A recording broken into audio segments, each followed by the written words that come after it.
Good evening, folks. My name is Michael Merrigan. I'm the General Secretary. I'm standing in for our Cathaoirleach, who's under the weather tonight. So tonight's talk is by Patrick Abbott.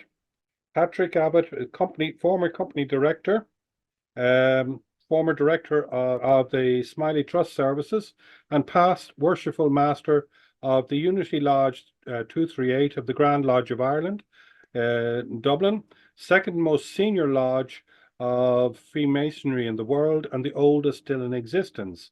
His interests are gardening, genealogy, and housing policy in Ireland, of which he's an expert. The title of his talk tonight is Outcast, a mother and baby home survivor. Over to yourself, Patrick. So I was born 1958 to a single mother. My mother had met my father in the short space of time she had been to the UK.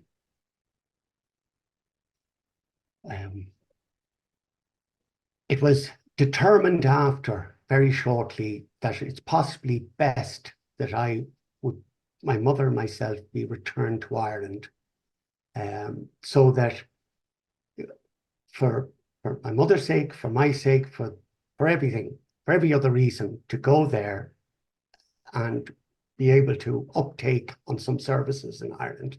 This was arranged by Bernardo's. So I was placed in a home in the cottage home in Dunleary. From there, my mother went to work in the Adelaide Hospital in other words, she had to pay for my keep, like 2 shillings or whatever it was at the time. We went on, our life went on, and as I got older, my experience, by the way, in the cottage home was brilliant. I loved it. Never had any issues with it. I knew there was something wrong with my mother in a child's mind. Moving on from there, I was moved to Curwen House, which is another smaller institution. And again, my experience there was absolutely brilliant. From there, I started school, went to St. Andrew's College, which was in Wellington Road at this stage, and loved that. But again, age came against me. I had to move because of my age. Mostly the home was more girls than there were boys. So for that, every other reason, I had to move. So I was sent to Smiley Homes and Schools. Now, this was in Grattan Street in Dublin, too. It was an old building and half it was derelict. And my mother was not happy about this at all. But she was persuaded to let me go there because they were moving to a new home. And that was all good. We moved to Monkstown. It was lovely. It was a detached house, 6 acres. And life there in general was good. I met up with people like Victor Boyne, who's now a senator. He was literally in the same confines as I was. And also Paul McGrath, who was a footballer. And if you see in the picture on the slide there, I'm beside Paul there. I don't know if you can see it. But moving on from there, my mother's, if you like, general health, mental health mainly, was deteriorating.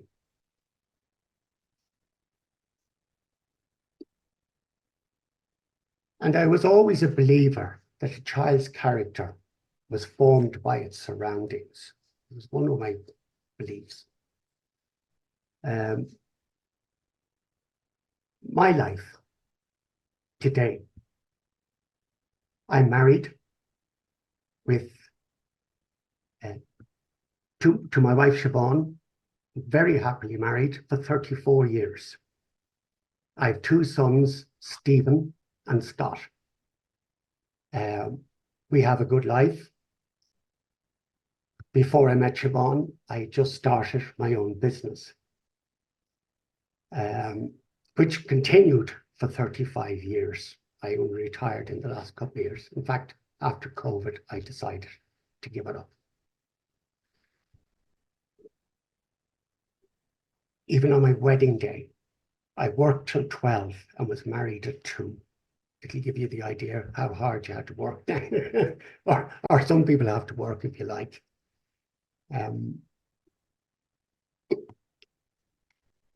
We just go on to to chat about my mother and her struggles. In the main, my life was good. I was very lucky. I met lovely people. In every home I was in,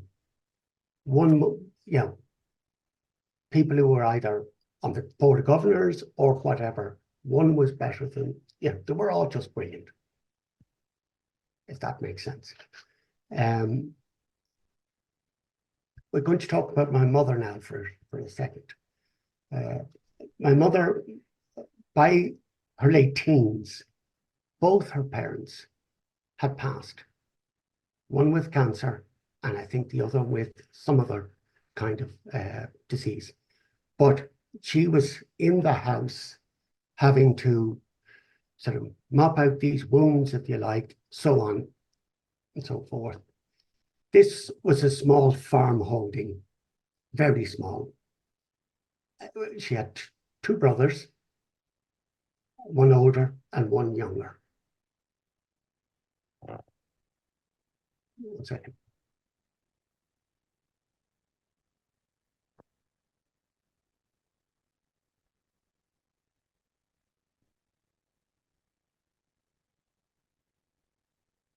Having moved on that far down the road, the other disaster which struck was that her older brother had never told his wife I existed.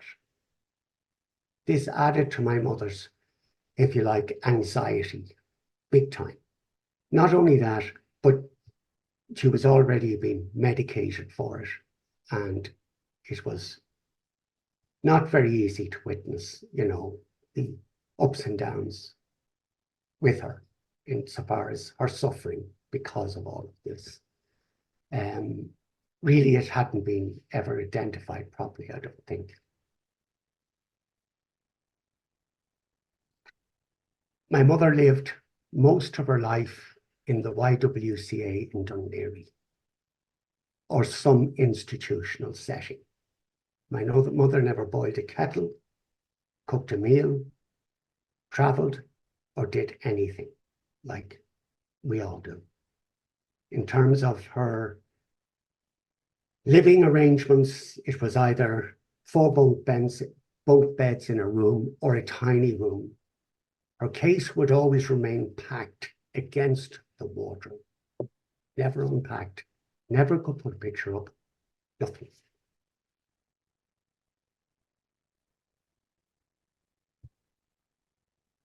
In 2013, I decided to do a DNA test.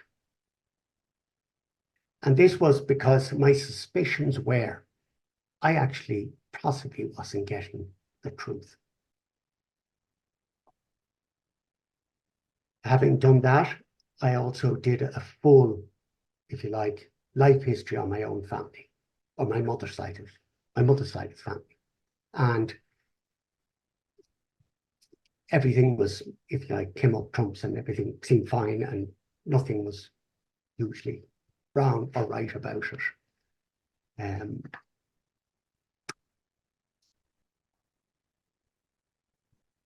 In 2000, during COVID, in fact, I got a hit on Ancestry. The hit came up with the name Jean Talbert. My mother had told me that my father's name was Joseph William Talbert, William Joseph Talbert. So I knew, we have something. What we had, I didn't know. So I, like everybody does, I sent a message through the medium of Ancestry, and got no reply. I then decided, let's go and look and see who Jean is. Let's look on various platforms. So I looked on Facebook and found that she had somebody else called Stephen Talbert. So I reached out to him. I sent him a message and again waited. And on the Monday morning, about to enter my office, I got a call from the UK, and it was Stephen Talbot on the phone. I explained briefly who I was and what I was trying to obtain. In specifics to the DNA test, and that, and he was more than friendly, more than welcoming, more than, what he could do. Within an hour, Jean rang me. I explained again, roughly, what I was about. And again, she said, we're connected by DNA, you're a relation. It's brilliant. It doesn't matter what relation you are, we're related. Lovely, lovely people. They were just more than welcoming, which was a sort of sweet change, if you like. Having spoken with Jean about her life, what was going on and what had happened. And she told me how she hadn't seen her father since she was 10.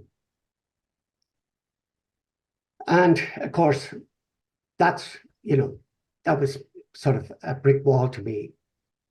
So I promised her, love or money, I'll find him, whatever I do. So I went through various army records, all sorts of internet Google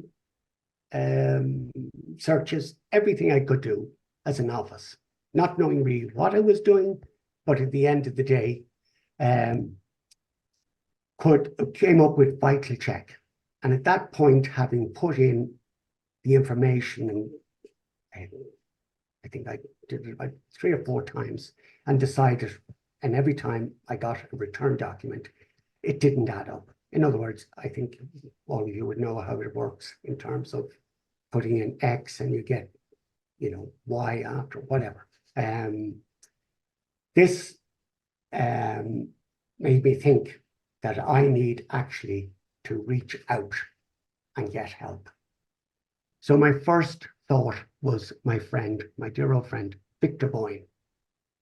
So I said to Victor, sent him the details, and he immediately, that's in the picture there, you see Victor and myself in the changing of the guard in Greece. That was a long time ago. And Victor, again, reached out to Michael and various other people. But Michael came up trumps in terms of more information and the person I was actually looking for. At that stage, to which I'm very grateful for Michael, I applied for his death certificate. In getting his death certificate, I learned a lot more. It was discovered that he had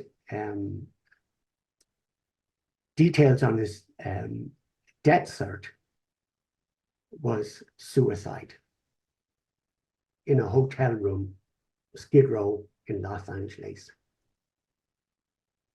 It also told me on the death certificate that Jean's grandfather knew about this because his name was on it.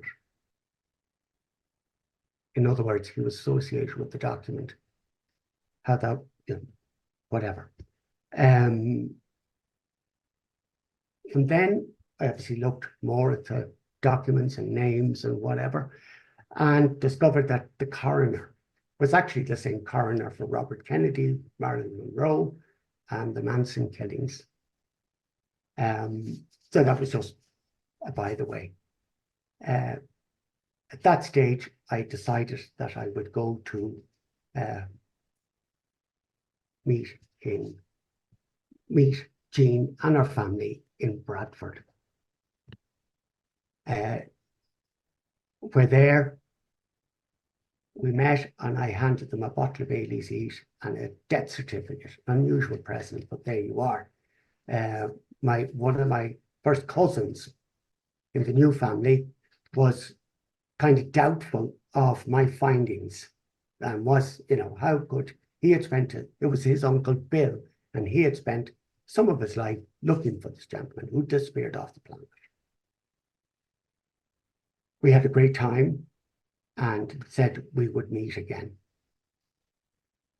We decided that at some stage in the very near future, I told my mother wasn't the greatest health, that it was time if we could all meet. So Jean came to Dublin to meet my mother. That was, I suppose, the full circle. I had warned Jean that my mother could take it either way. She would be delighted, or she could scream, or she could do whatever. But I warned her, bail out if it doesn't work out. So it didn't. It worked very well. They embraced each other, which was brilliant.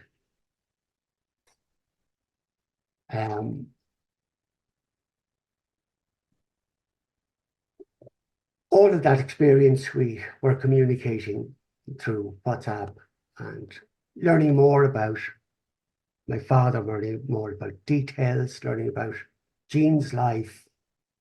And they were learning about my life and my family's life. And it was all a brilliant experience.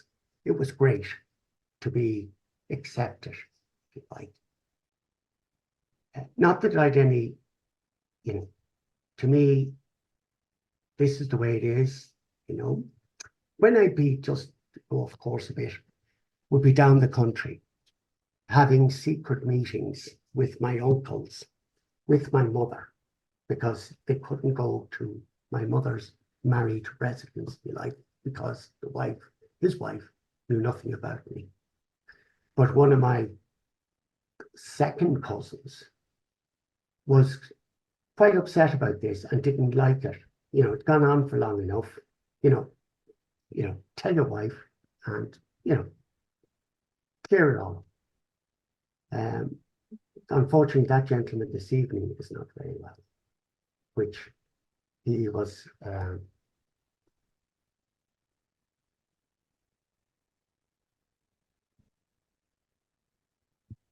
great support over the years.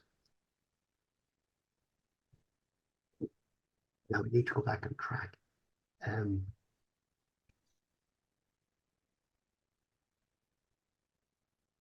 We move on to my father, insofar as learning about him and what he did, his background, his father, his mother, everything about him. I knew at this stage. There was nothing, I don't think I didn't know.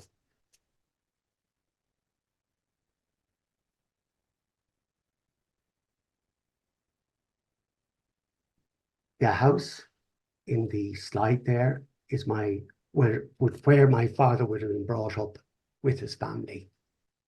In the picture, that's me in the picture, by the way. I went to visit all of these sites, including mother and baby homes, to which I was in as well. And also, if you look at the other picture, there's the gentleman in the middle is my father's father, his mother to the right-hand side, or whichever way you're looking at it, and his sister Mavis. They were, again, not telling the truth to their grandchildren, which was a shame, because they never knew. And again, another secret on top of a secret, just insult to injury, if you like, for everybody involved. It's now the next video, you're going to hear some singing. This is my mother singing. A mother's love is a blessing. in terms of she was talking about her own mother, and she used to sing this to me. There will also be a video of where my mother was laid to rest. Hear that while she's living, your Miss Sullivan, she's gone. And as the years roll onwards, I settle down in life. I think I find young Irish girl and take her to be my wife. And as the years roll onwards, the big longer play. We never miss your mother's love, cause you buried beneath the clay. And on those years that took kids fed to close and I wish I was leaving this native home. Cause on the broad Atlantic, once more he wished to roam. And as he was leaving his mother, he put arms around her neck and said, "This is my mother's love, and never forget her, or you'll never miss her till she's gone." The next slide is just a close-up of my mother's gravestone, if you like. And on this gravestone is also her brother, her father's brother, James. It was actually two brothers married two sisters. Eliza Jane was formerly, if you like, the first person who really said, no, stay away. You can't come back here. And that sort of started everything. Georgina, if you can see there, is my mother's mother. No, that's my mother's mother, yeah. Thomas is my mother's father. And William, I think, comes after that there. William is one of my mother's brothers. That would be the younger single brother. Again, my mother was very generous to William and would send him money when money was tight. It would come between her and her sleep that if he wrote to her and said that the tractor was broken or something, she would send money. It was just, you know, one of these things. And it was kind of hard to watch because I knew she hadn't anything herself. My mother wasn't about money, wasn't about things. My mother was about me, love, loving her brothers, loving everybody. She bore no resentment or anything, or even about my father. She said he was a gentleman. He was a lovely man. It was an accident, Pat. That's what it was. It was an accident. You were in an accident. So, you know, I smiled and sort of got on with my life, if you like. I don't know if I mentioned to you when we were down the country visiting, and my mother would say, I want to call into this particular farm. And I'd say, okay. Now, what do we say? What do you go, who is he? And details. And she'd say, no, he's Catholic, but he's a good Catholic. And what can you do? And he smiled. He would meet her, chat. They were friends many years ago. And my mother would say, introduce me as a friend from Dublin. He would wink at me and I would wink at him. We didn't want to sort of say anything or upset her. We just played along. And she was happy about it. We were happy about it. We had a laugh about it. And that was that. To move on now to, just take a drink here for a second. The last slide.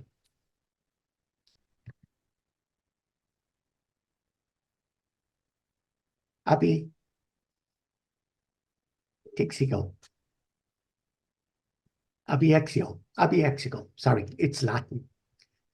Abiexio is Latin for outcast.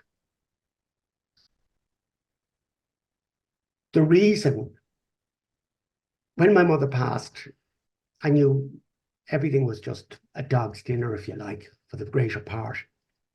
I decided that I needed to mark this in some way, to do something. I was not, in general, I wasn't pleased about her treatment, and not necessarily by strangers, by her immediate family. But I never said anything or did anything about it because it's their secret. I'm not going to destroy a marriage or do anything like that. But it so happens, which I left out and forgot to tell you, that eventually I, in the 80s, got a call one day asking me who was I, Patrick Abbott. And I said, well, it really depends who's calling. And then obviously the person introduced themselves, and it was more of a joke than anything else. You either knew me or you didn't. But I said to them, who I was, whatever. And they said, are you Gladys Abbott's son? And I said, I am. They were shocked. This is my mother's eldest brother's wife was shocked that she was never told. Her children never knew me. It also meant that my mother could never share times down there because I couldn't bring her, which was like another mess, if you like. But that's the way it was. Who was I to be judge and jury? I just left well enough alone, but decided that I wanted this to go on her grave because she was an outcast. And the educated will know what it is, and the uneducated will ask. I think the more asking people do, the better. My mother passed away at 90. Well, it's in front of us, in St. John's nursing home in Ballsbridge. It was a brilliant home. She had brilliant care. I think maybe some of the best times of her life were had there. So it was good, and she died in her sleep. So we had my Scott and myself were on our way on a Saturday morning, took me in and see her, and I obviously got the call. And that is all really I have to say. I'm finished. Thank you very much indeed, Patrick. That was excellent.